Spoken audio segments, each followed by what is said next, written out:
What's up, it's Auto Handles, and in today's video, I'm going to be talking about Donovan Mitchell. But before I can get into the video, be sure to like and subscribe. Let's begin. Take a look at the NBA standings and you'll spot a team that's in a league of its own at 17-1, the Cleveland Cavaliers. It's surprising given that their roster doesn't seem built to achieve this level of success. If someone had told me a non-LeBron-led Cavs team would be 17-1 and ahead of a post-championship Celtics squad with arguably their best roster in years, I would have dismissed it as a fluke. But the standings prove otherwise. This team is defying expectations. So what makes this Cavaliers team so good? Is it their weak schedule? Not exactly. Sure, they're in a historically weaker Eastern Conference, but that doesn't tell the whole story. In their sixth game of the season, they convincingly beat the Lakers by 24 points to move to 6-0. And this wasn't just any Lakers team. Anthony Davis, back in his Pelicans form and playing at an MVP level, was leading the charge. Are they dominating the East because Darius Garland is having the most efficient season of his career? Or is it Evan Mobley, potentially building another Defensive Player of the Year campaign? While these factors play a role, they don't fully explain it.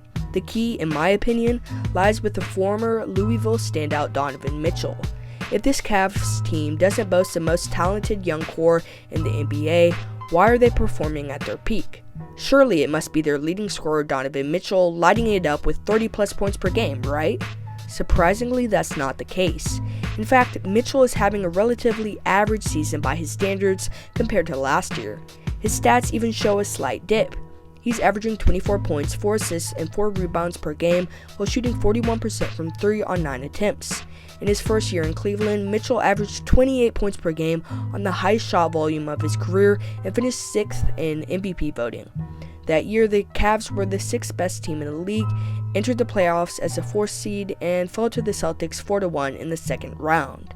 But this season, with Mitchell taking a step back, the Cavs seem like they could go toe-to-toe with the Celtics in a playoff series and even beat them in 5 games. Their current standings suggest they're serious contenders, capable of derailing the Celtics' hopes of repeating as champions. After Boston's title run last year, many expected them to secure a two-peat, but the NBA landscape has shifted.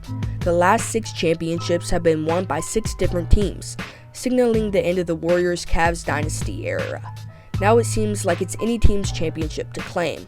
When you look at the teams that most fans would consider top contenders for the championship, like the Celtics, Thunder, Knicks, Mavericks, Nuggets, or Timberwolves, they all have a clear-cut best player. The Celtics have Jason Tatum, the Thunder have Shai Gilgeous-Alexander, the Mavericks have Luka Doncic, the Nuggets have Jokic, and the Timberwolves have Anthony Edwards. While I believe Donovan Mitchell is the best player on the Cavaliers, he doesn't seem to carry the same level of star power or significance as the players I just mentioned.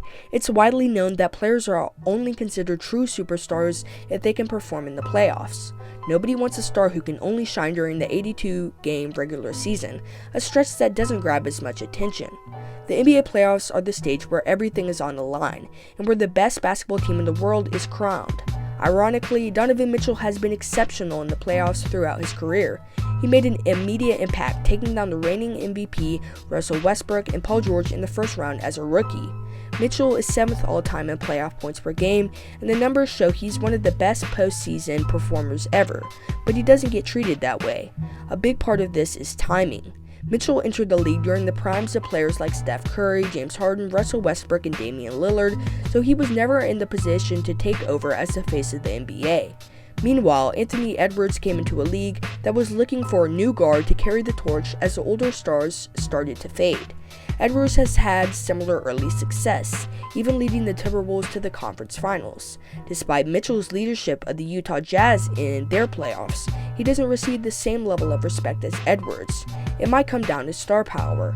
While both Mitchell and Edwards are exciting to watch due to their athleticism and dunks, Edwards also has a certain attitude that makes him even more intriguing. It's interesting to think about whether Donovan Mitchell will rise to the level of stars like Shai, Jalen Brunson, and Luka Doncic, especially if the Cavs continue their campaign of a lot of wins and few losses. Mitchell made an immediate impact with the Jazz, which has led him to become somewhat taken for granted.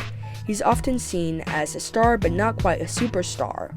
In the past, having one major star was crucial for winning an NBA championship, and and teams like the Cavaliers and Warriors wouldn't have had their memorable rivalry without players like LeBron and Curry leading the way. However, the Cavs have a much more balanced roster now, and we'll see if they can still be successful. And if they do experience success, perhaps Mitchell will be viewed as even better. But what do you think? Is Donovan Mitchell a full-fledged superstar? Why or why not? Tell me in the comment section below. Until next time, peace.